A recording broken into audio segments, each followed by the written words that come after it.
right amounts of money to make road transport as sustainable as rail is a good at that point of time, and do a PhD. And he was telling me that he was in a project at Berkeley where every truck or every car would get integrated into a line of cars, and it will all be centrally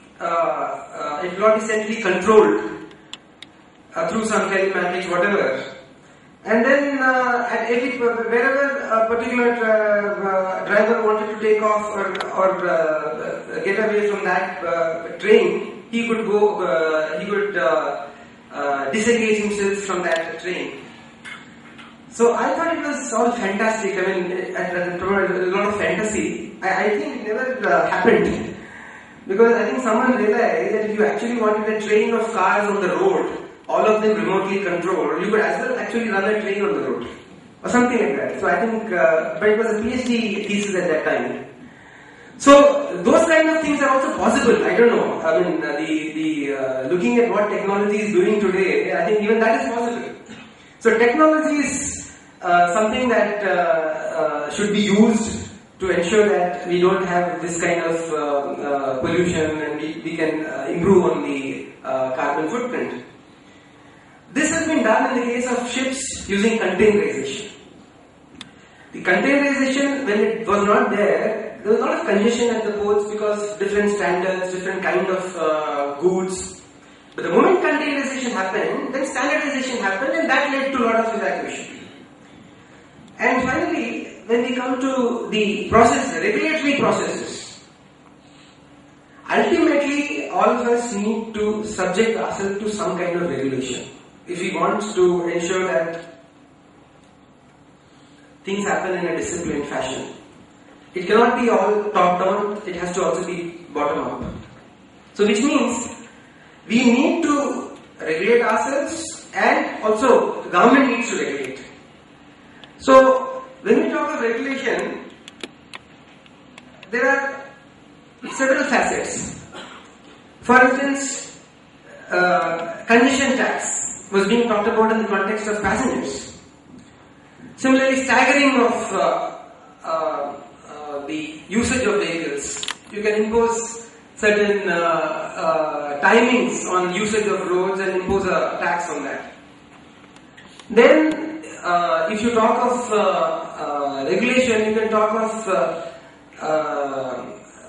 technologically preventing certain trucks or certain freight containers from moving at certain point of time. Nothing as brilliant as what Dr.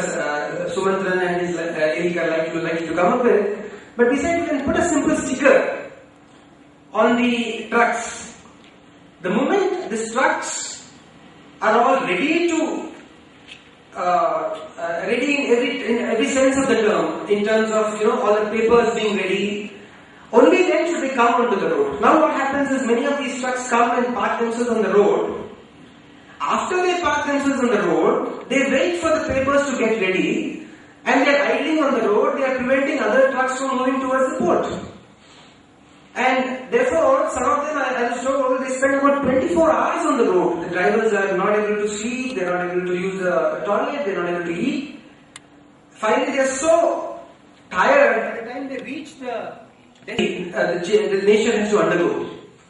So we came up with one small suggestion, and that was that no truck should come onto the road unless it has its papers ready.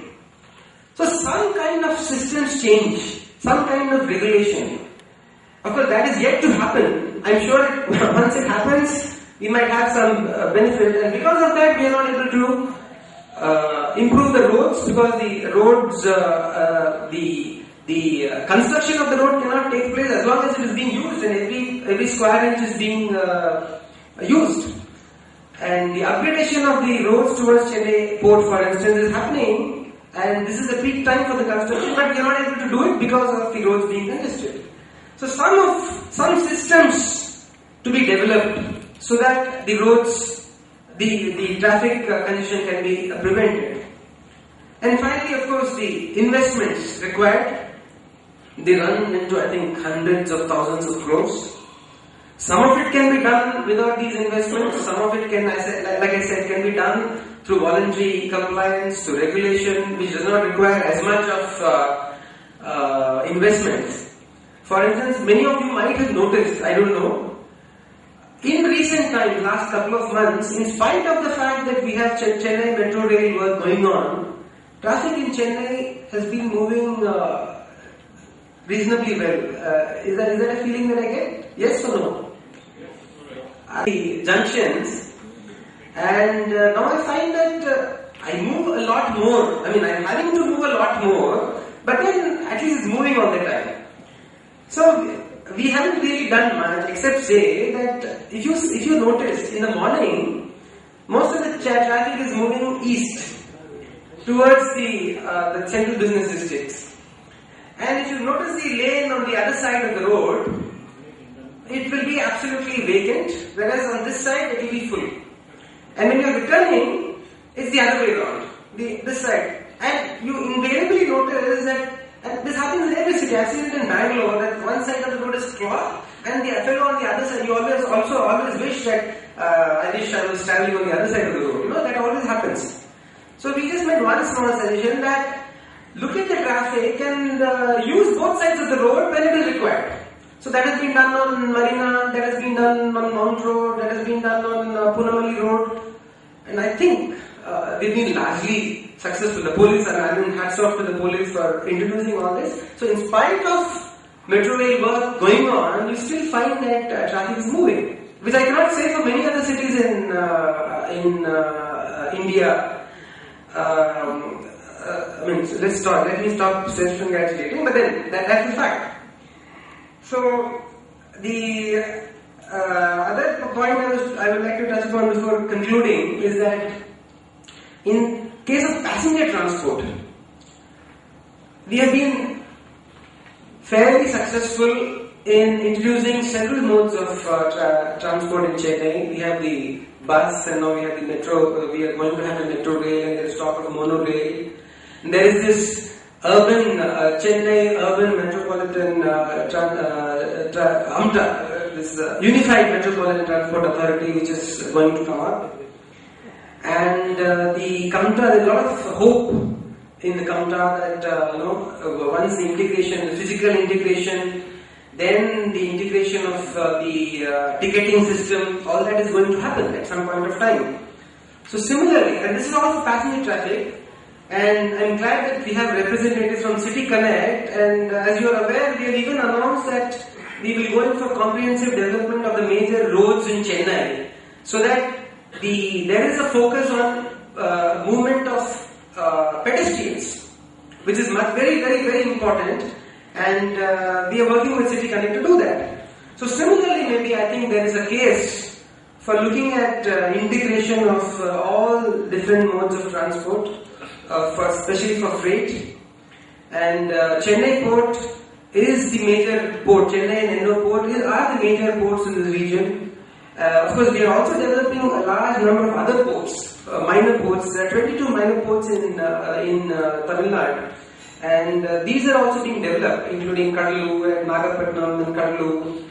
And it is necessary that all the different road grids are developed so that Chennai doesn't take the bulk of, doesn't necessarily take all the traffic. We can spread this traffic, delocalize it to other parts of the state.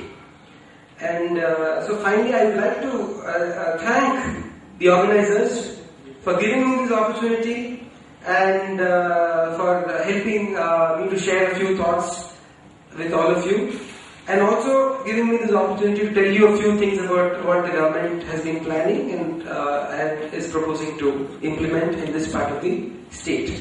Thank you once again.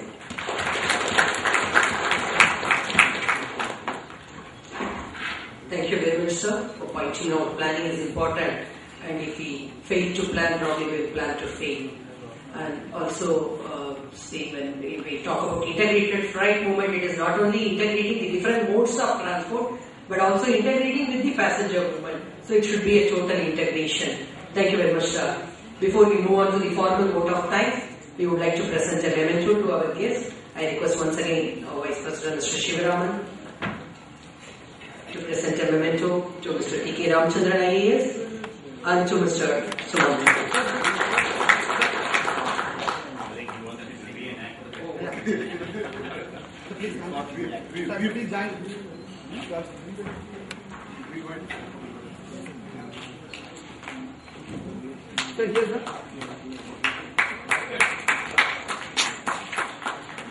I now request Mr. Krishnan to propose the forward.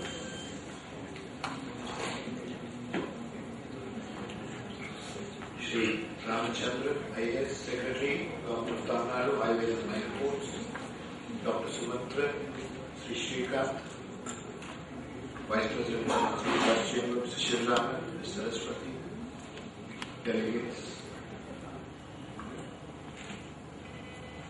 It is a small beginning that we are making today.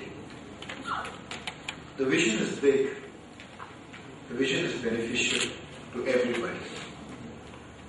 But every good act or a great act has to have a small beginning.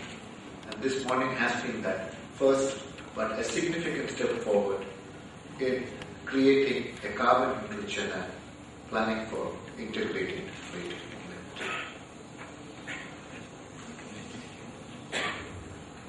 We have had brilliant presentation to set the tone for the technical sessions that are to follow. Shri Ramachandran sir, we are really grateful for sparing your time to be present with us and in fact drawing a comfortable balance between the two earlier views that emerged, where you very correctly pointed out that a mere shift from a road to rail may not be the answer that we are looking for, but it's a larger vision that is required. And pollution from being localized also need to be looked at, even at the energy producing center, which also pollutes the environment. It's a very, very mature view that has emerged. But then you also said the vision of the government is to go forward, to integrate transport not only for passengers but also for freight, and that the government is proactive in this process. We are sure that these would see the light of the day very quickly.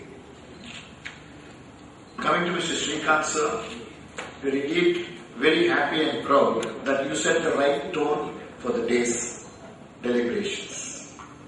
Incisive presentation, you identified issues crisply, and much full of thought has been given to us to take the day forward. Dr. Shumantran sir, your academic brilliance and your wide experience came to light in your exposition. You have said that it is not a mere shift that is required, but an efficiency by harnessing technology that is the answer. It is not a simple remove one, replace. It is not remove and replace. But as you correctly said, the word is integrate and plan correctly. Those are views that comes from a very mature understanding of the situation, and your concern for a great Chennai, a Chennai to go back to its past days of glory, has been very well emphasized, and we are sure that as things move forward, that Chennai would remain a star in the map of India. We thank you for your presentation. We thank all the delegates for your presence here. I wish to thank the Secretariat of this Chennai Madras Chamber of Commerce and Industry for putting in a very hard work, led by Ms. Saraswati, Mr. Shankar Narayan and others, because it has been a long process in planning. There were a lot of calls to be made, visits to be made, to organize the event. We are very, very thankful to our partners, City Connect and Athena Information, who have very readily participated to bring about this thing in a very apt timing, just coinciding with the World Environmental Day.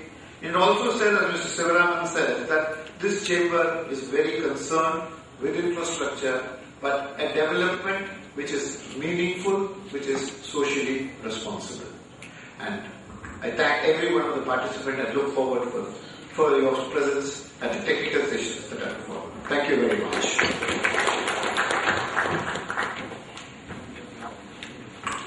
We break for tea for 10 minutes and reassemble here.